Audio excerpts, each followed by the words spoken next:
Grant Hill is joining us, Hall of Famer, Team USA basketball managing director, 7-time NBA All-Star, won a couple of titles at Duke, and now you put together Team USA. Good to see you again. How much pressure do you feel with this team, putting it together?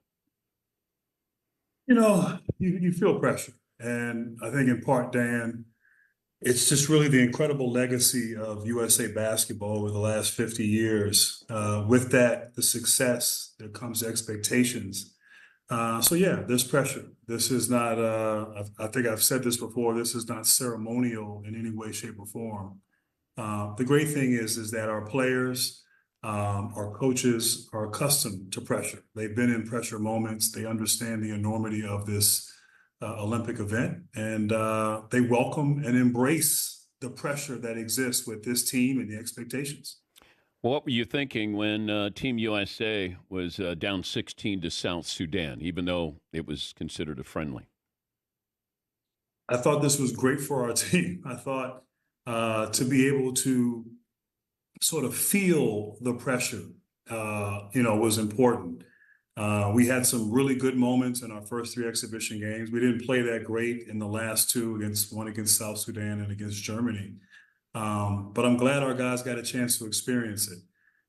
Greg Popovich has a saying that you always want to have the appropriate fear of your opponents, and particularly in international basketball and international competition. You may look across the court and see guys, they're role players in the NBA or what have you. But in FIBA basketball, they play at another level. And it's a different style of game. It's officiated differently. And so I think for us to feel that, and we can talk about it, we can certainly watch it on film, but to feel how they play, to feel the passion and the spirit, I think was important for our guys and will help us as we start things here on Sunday. Explain to the audience the difference in regular basketball, NBA basketball, and international play. Well, first of all, it's a shorter game. And so there's fewer possessions. So every possession is golden. I think in the NBA, we tend to beat teams with great individual play. In the FIBA style, if you will, and a lot of these international teams, they beat you with great ball movement, player movement. They may not have the one-on-one players, but it's the continuity, it's the multiple movements. So, the discipline required to guard those multiple movements. How is it officiated, though, differently, you said? Yeah. Oh, no question. I think there's greater physicality in the FIBA game than in the NBA. Although I thought this last season, particularly at the end, the league made some adjustments to allow for greater physicality. But, most of these guys on our team are stars. They're superstars on their team and in the league. And, they're accustomed to maybe getting calls in the NBA. Well, a lot of those calls aren't called in FIBA. If you were going to make an assumption, you may say in the NBA, it's officiated sort of in favor of the offensive player. In FIBA, it's officiated in favor of the defensive player. And so some of those just subtleties there, nuances of the game, it's an adjustment period. And the exhibition season, the 5 games, even the last 2, were so important and so critical to just not only feel it, but also just train our minds to prepare for what we're going to see here in Paris. We're talking to Grant Hill. He helped put the team together, Team USA managing director. All right, explain the philosophy of how you build the team that Jaylen Brown didn't make the roster, but his teammate Derek White does. What goes into that decision? Yeah, I'm glad you brought that up.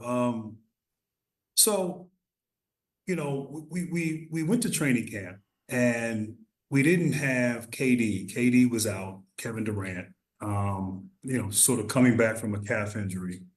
And then Jason Tatum was late for arrival. He didn't show up the first 2 or 3 days. So, we ended up having to sort of play Anthony Davis and Bam Adebayo together. And we didn't know if that would work. I think going into camp, we thought, let's have 3 centers, much like in '96 when we had Akeem Olajuwon, David Robinson, and Shaquille O'Neal. and we'll rotate. All three of them are different. They provide different things. And so we'll have sort of a three-headed monster at the center position. But what we found, because we didn't have the numbers those first few days, was that Bam Adebayo and Anthony Davis can really play well together on both ends of the floor. And at times might be our best defensive lineup. So we kind of stumbled upon something, and we learned something about our group during during those 4 days in Vegas. And so when we pivoted off of Kawhi Leonard, we said, okay, we got a little bit of a log jam now at the four position. LeBron James, Kevin Durant, Jason Tatum, now Bam Adebayo. All these guys can play the four, and we envisioned them playing the four. And so, okay, let's not bring another guy who might play that 3-4 position in. Let's bring in someone now who can really give us great defense at the point of attack. That was also a priority for putting this team together, being able to pick up full court, guard and pressure the point guards of opposing teams. And Jrue Holiday might be the best in the world at doing this. But having some injuries that we had during camp, but what happens if Jrue gets hurt? And so Derek White might be the second best in the world at point of attack defense. So that was sort of the thought process, but we really learned about our team those days in Vegas and discovered something with Bam Adebayo and Anthony Davis on the court together that we really weren't thinking about prior to our arrival in Vegas. Did you call Jaylen Brown to tell him or explain this to him? I spoke to his agent, and I spoke to his agent. We I don't know if that was before or after things went out on Twitter, but yeah, I mean, I think this idea that there's a conspiracy theory. I always love a good conspiracy theory, but it was really truly a basketball decision, and these are tough decisions, but having gone through this with the FIBA competition, you want to find the right balance and the right pieces on the court that we needed. And not to say that he wouldn't have been good. There's a lot of guys. You can go on a list of guys who are very capable and very, very, very qualified. But, for where we were, it was the right decision. And Derek White, I think, will help us as we pursue goal. I don't want to say how concerning, but how aware is Team USA with the involvement of, like, the best players in the NBA? Probably the top 5 are not from the United States. They're from other countries. I know this is, primarily because of 92 with the Dream Team, and we're starting to see that. But, there's a lot of great players. If you go down with Serbia on Sunday with Joker and Giannis. Embiid is from another country, but playing for Team USA. Luka, go down. Shai Gilgeous is from Canada. How aware are you of this talent being developed, and how does USA basketball keep up with that talent? Great question. The NBA has really become a global game, as you said, because of that 92 team. I think almost 30% of the players in the NBA now are international players. So it speaks to the growth of the game all over the world.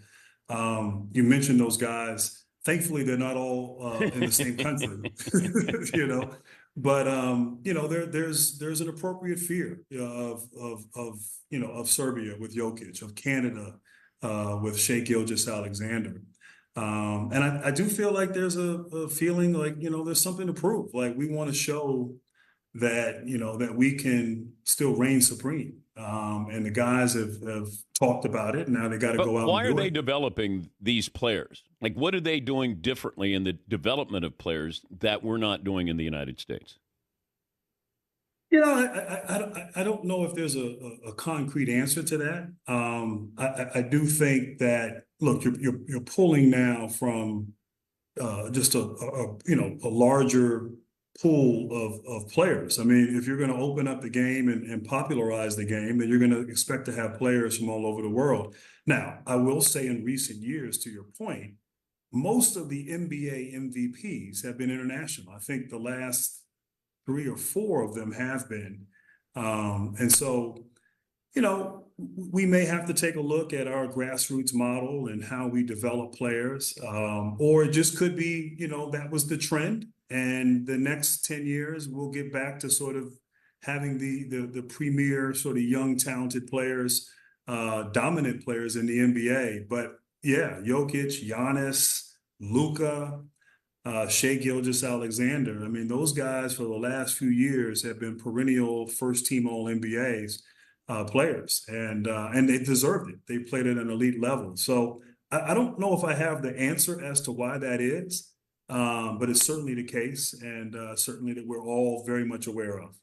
How strange is it to be looking at LeBron James still out there playing, the go-to guy for this team at his age, having played against him? Well, he was the go-to guy in those two games. Now, I don't know if that'll be the case. I mean, I expect multiple guys will step up and play big, but LeBron has been fantastic from day one. And the first day of practice in Las Vegas, he had maybe 20 dunks in practice. He's 39 and a half years old, and he's dunking everything, and probably showed up in the best shape. And the next day in the cafeteria, I told him, I said, LeBron, when I was 39 and I played in the NBA, I looked at it as I had 20 good jumps for the entire season. And I didn't waste those jumps in practice. And you did 20 in one practice. And so, but he's been phenomenal. He's, shown that he has an incredible will with his performance in our last two exhibition games. He's been a great leader. He's been just a model citizen, and certainly a great ambassador for USA Basketball, Team USA. And well, didn't you shut him down when you were in Phoenix? You were the guy who had to shut down LeBron. Do I remember that correctly? I was not the LeBron stopper. Oh, you weren't? No, I guarded him, but I don't know if you could say I shut him down. No. Oh, what a great assignment. It's like, Grant, you get LeBron. You could say that, yes. It wasn't great in the moment, but certainly what's great is that finally we're on the same team, and we've watched him. Certainly, the whole world has seen his greatness on display, but to watch him up close and personal, to see his consistency, to see his professionalism, to see his attitude, his leadership, it's even more impressive. And we're going to need that as we go on this journey here these next 2 weeks. You don't get a gold medal if Team USA gets a gold medal, do you? No, but I might create or make one for me if we do. Oh, okay. Even the coaches don't get a gold medal, right? It's just the players who get a gold medal? It's just the athletes, yes. Now, I do have one from '96, so that is one of my great joys that I was able to participate and win a gold medal. Okay, more important, the gold medal or a national title at Duke? Oh, wow. That's a great question. I probably the gold medal. I mean, the national title was great, and certainly I'm probably remembered more for that. But the Olympics don't come around often, and so that was truly one of the highlights of my career, no question. Duke in good hands with Cooper Flagg? Cooper Flagg, yes. I mean, the talented group coming in, the Kamal kid from South Sudan. Was Cooper good enough to make the Olympic team? No. He had a good day, and he had some good moments. But yeah, I mean, he's going to have a great college season, I hope. But I know he'll have a great NBA year or NBA season. But no, I mean, he had a good day. He had a really good day, and that was documented on social media. People saw the clips, but he still has some growth to do, and I think he would acknowledge that as well. But he may be a guy that's in consideration in 4 years. We'll have to wait and see. But how close is he to being great? I think he is great. I mean, I think he is great. He'll be a great college player. I think his game may even resonate and translate better on the NBA stage. He's young. He's 17, so he's still learning. Sometimes when you're young, you have no fear. You don't even know you're supposed to be scared. But he's got all the tools. He's got the mental makeup too. He has, some nasty in him. He's not afraid. But why does it translate more to the NBA, you think, than 1 year at Duke? Well, I mean, just saying the college game is a little bit different. You know, the college game is, if anything, the college game might be a little bit more like the international game now. You know, it's definitely more ball movement. You can zone. So the space and the pace and the freedom and all that that happens in the NBA game may be better suited for him. But I still expect him to have a great season and lead Duke to a national championship. Great to talk to you. Thanks for joining us, Grant. All right, Dan. Thanks for having me.